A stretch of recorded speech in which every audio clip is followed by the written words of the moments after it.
कधी नाही का अशा पापड्या काढल्या ना तर ह्या बघा ही बाजू उलटी आहे आणि ही बाजू सुईची आपण अशा घातल्या त्या.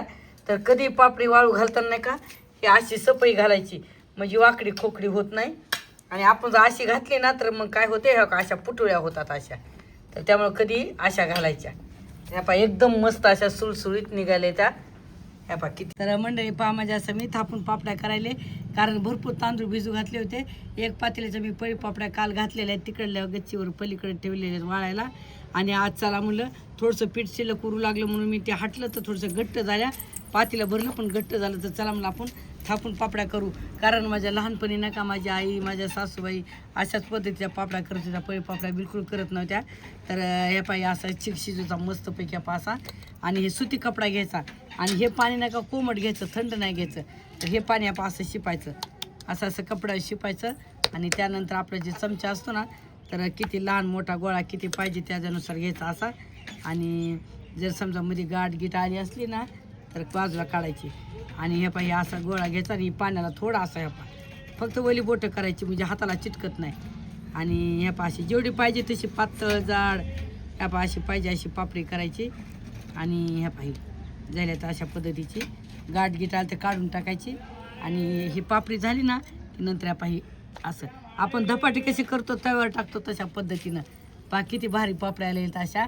आणि आम्ही दोघी करू लागलो मी सुनबाई. पण म्हणलं नको छोटं लेकरू आहे तो खाली जा म्हणलं सावलीला बाकीचे कामं कर खालचे मी हे घालते म्हणलं वरती.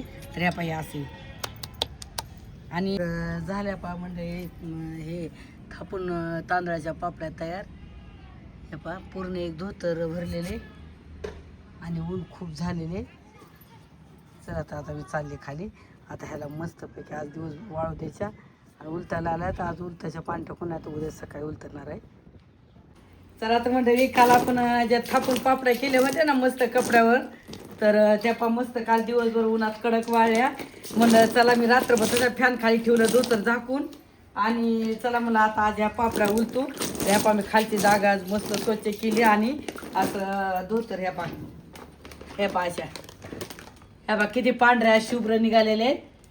आणि आता हे काय करतं पाणी मारायचं थोडंसं मुरतात दोन्हीकडून पाणी मारायचं मग अशा चांगल्या निघतात पाशा ह्या पाशा. आता इकून पण थोडंसं पाणी मारायचं ना म्हणजे बघा. पाणी मारल्याच्या नंतर धोतरल्या पापड्या 1 मिनिट बरंच मुरू दिलं थोडंसं पाणी. ह्या पा किती छानपैकी अशा निघायल्या त्या ह्या पा मस्त. तर कधी नाही का अशा पापड्या काढल्या ना तर ह्या बघा ही बाजू उलटी आहे आणि ही बाजू सुईची आपण अशा घातल्या त्या. तर कधी पापडी वाळू घालताना नाही का ही अशी सपई घालायची म्हणजे वाकडी खोकडी होत नाही. आणि आपण जर अशी घातली ना तर मग काय होते ह्या अशा पुटुळ्या होतात अशा. तर त्यामुळे कधी अशा घालायच्या.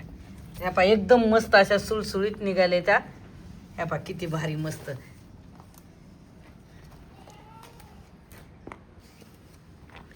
हे पण आम्ही अशा मोठ्या मोठ्या घातल्या होत्या थापून. एकदम छान असा मस्त चिक शिजला होता. ह्या पा किती भारी निघाल्या आहेत सगळ्या. चला तर अशाच आम्ही बाकीच्या काढून घेतो. पहा म्हणजे आमचं पापड्या पण इकडं काढणं चालू आहे. इकडं आम्ही बाकीचं काय केलेलं आता एका घरातली इकडच्या घरातली तर क्लिनिंग झालेली आमची. पाहिजे डबे डुबे आम्ही काय केलं किचनमधलं थोडं थोडं दोघी सासूना काढालो जसं होईल तसं. तर आज आम्ही सकाळी 6लाच उठून हे रॅकमधले डबे डुबे घासले तर जे काय सामान थोडंफार आहे ते असं बाजूला काढून ठेवलेले. आणि हे करता करताच आम्ही इकडं पाहायचे पापड्याचं पण धोतर काल चांगल्या वाळल्या होत्या. तर म्हणलं चला आता ते पण उलतो मग त्याला पण त्या पण उन्हाला छानपैकी वाळतात. आणि आमचं पण किचनमधलं काम चालू होतं ते आणखीन राहिलेले आहेत. आता डबे घासलेले आहेत आणखीन इकडचं रॅक राहिलेले. मग जसं होईल तसं आम्ही थोडं घासत राहतो. मग आता अगोदर पापड्या वाळू घालायच्यात. तर पहा मस्त झालेले आहेत. अशा तुटल्या नाहीत काय नाहीत एखादी तुटलेले पण छान चिक शिजलेला होता.